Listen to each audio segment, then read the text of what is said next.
नमस्कार दोस्तों, मंगल लक्ष्मी के आज के एपिसोड में आप ये देखेंगे कि ईशाना मंगल को क्वेश्चन करने लगती है।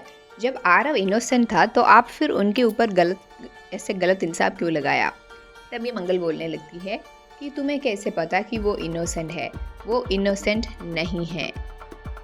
मंगल शुभी से पूछने लगती है कि बेटा तुमने केस वापस क्यों लिया? मुझे पता है तुम दबाव में आके किया है ताकि तुम ईशाना का जान बच सके। मुझे पता है वरना तुम ऐसे कभी नहीं करोगी। ईशाना आगे आके मंगल को फिर से क्वेश्चन करने लगती है कि आप ऐसे कैसे बोल सकता है कि शुभी ने केस वापस इसीलिए लिया है क्योंकि वो दबाव में आके नहीं किया है। सच्चाई वही है।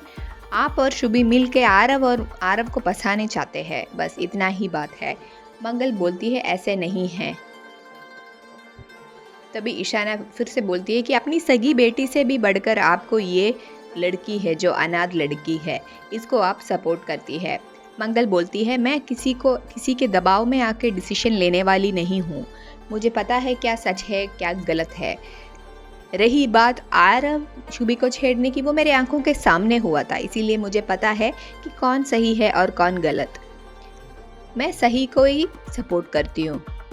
मैं आदमी को नहीं सपोर्ट, उनका नाम देख के शक्ल देख के नहीं सपोर्ट करती हूँ। मैं सच्चाई के साथ ही खड़ी रहती हूँ। आदित्य को भी गुस्सा आता है और आदित्य आगे आके आरव को पूछने लगता है कि सच सच बताओ तुम कि वहाँ पे क्या हुआ था और तुमने शुभी के साथ क्या किया था। तभी आरव ये बोलने लगता है कि मैं ग्रीन रूम जब गए थे तो पीछे से मुझे लगा कि वहाँ पे ईशाना खड़ी है, इसीलिए मैं जाके उसको पीछे से हग किया।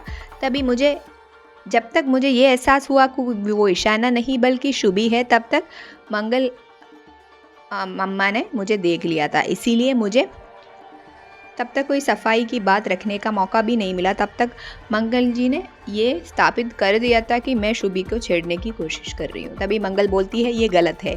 वो जब ये जो एक्सप्लेनेशन दे रहा है वो सही नहीं है, ऐसा नहीं हुआ था। वो जानबूझ के शुभी को बार बार वो ये अटेम्प्ट किया है शुभी को छेड़ने का। गायत्री जी बोलती है तो शुभी को पूछो क्या हुआ है। तभी मंगल आगे बढ़ के शुभी से पूछने लगती है कि बेटा तुम बताओ सच सच कि तुम्हारे साथ क्या हुआ था। तभी शुभी भी बोलती है कि मासी मुझे कुछ गलतफहमी हुआ है, इसीलिए मैंने केस वापस लिया है। तभी मंगल को शॉक हो जाती है क्योंकि सच तो कुछ और ही है और शुभी कुछ और ही बोल रही है अभी।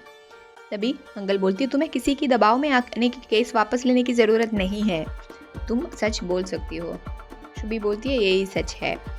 तभी गायत्री जी आगे आके बोलती है वाह क्या दिन देखना पड़ रहा है, सगी बेटी से भी ज़्यादा एक अनाथ को ये सपोर्ट कर रही है, ये भी दिन देखने को मिलता है। मुझे अब अच्छे से पता है ऐसी लड़कियां कैसी है।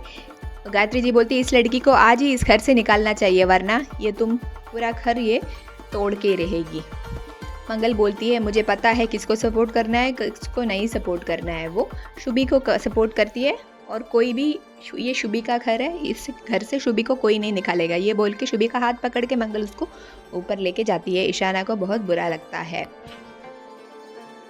शुभी कमरे में जाके रोती रहती है। तभी मंगल उधर जाके बोलती है कि तुम परेशान मत हो, मैं कैसे भी करके ईशाना खुद आरव को इस घर से धक्के मार के निकालेगी और तुम वो देखेंगे, ये मेरा वादा है तुमसे। मंगल जाके जयराज को ये सब बात बताता है और बोलता है कि तुम्हें अभी आपा नहीं खोना चाहिए, तुम्हें संयम रखना चाहिए और सबूत इकट्ठा करना चाहिए और लास्ट में उसके अगेंस्ट एक्ट करना चाहिए। आदित्य भी बहुत स्मार्ट है, संभाल के रहना चाहिए। क्या मंगल सबके सामने आरव का पर्दाफाश कर पाएगी? जानने के लिए हमारे चैनल के साथ इसी तरह जुड़े रहिए। धन्यवाद।